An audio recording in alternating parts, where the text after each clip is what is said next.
How did I go from 5-hour study slogs to 90-minute power sessions in just a few months? For some context, the way I used to think about studying was if I sat at my desk for a longer period of time, or if I stared at more chapters in my textbook, that I would be doing productive study. But that was some really stupid thinking. And till this day, I can't really believe that I used to think like that. I mean, I was cramming 10 units of Year 12 study just a week before my Year 12 trials, and I was running on a lot of iced coffee and a whole lot more panic. And funnily enough, my marks didn't actually improve by much at all. And then one day, I stumbled across a 3-word savior that would completely revolutionize my approach to study.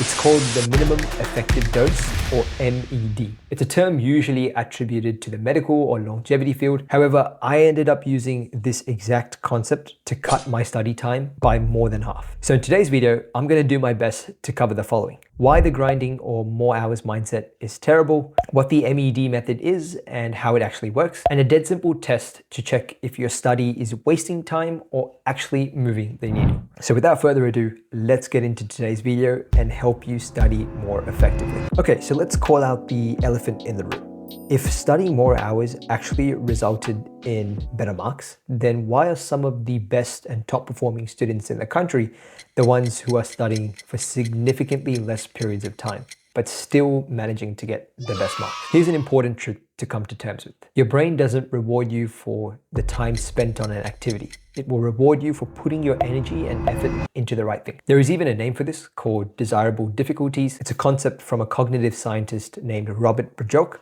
and it basically says the harder your brain works to retrieve something, the stronger the learning. So when you're rereading your notes for the 5th time in a row, in the moment you feel really productive, but actually you're not getting anywhere and you're not learning anything at all. However, if you test yourself with no notes and test yourself on the topics you know you suck at, now that's going to help you learn a thing or two. So instead of highlighting or rereading your notes, one of the best methods I've found, and again, this is a personal choice, is to try and explain the topic that you're struggling with out loud to a made-up classroom in front of you. And the way you know you've done it correctly is if you can explain the concept in the fewest and most simple words possible. Trust me, this is a much more effective method. Instead of trying to rote learn or memorize your content, you're actively learning. But the question becomes, how do you actually build a study routine that uses this? So the idea here is really simple. It's essentially asking yourself, what's the smallest amount of study that will get you the maximum amount of results? And the answer to that is M.E.D, or minimum effective dose. Anything beyond the minimum effective dose is usually wasted time or burnt out fuel. It's a little bit like the 80-20 rule.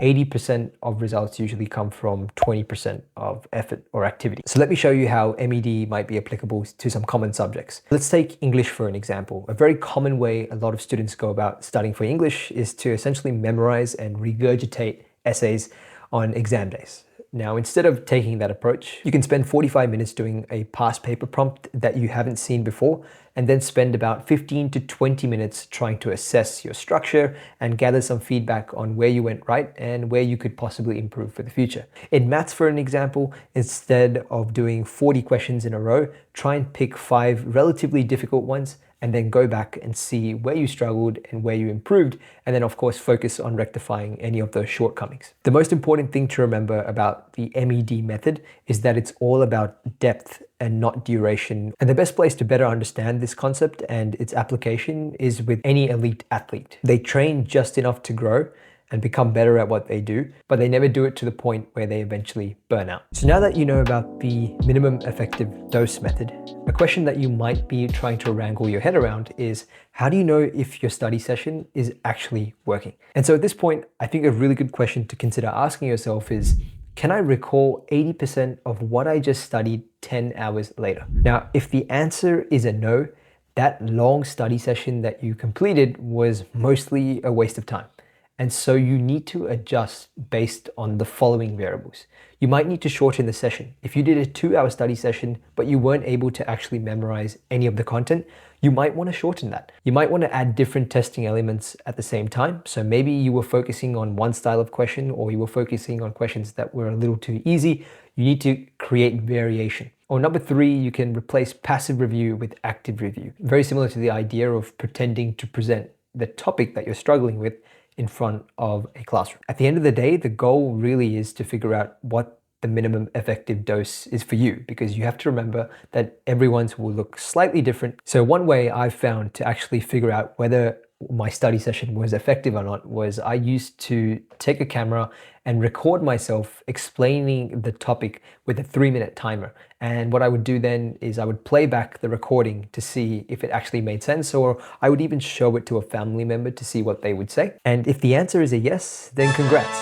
You just studied for a significantly less amount of time and improved your learning simultaneously. So now you know that studying smarter doesn't necessarily come down to the number of hours you're putting into your study sessions or the number of chapters you're getting through.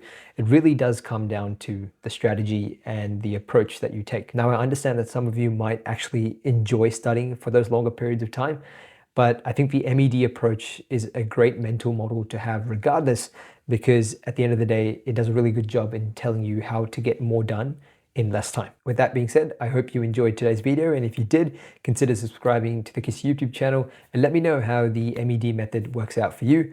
I'll catch you in the next one.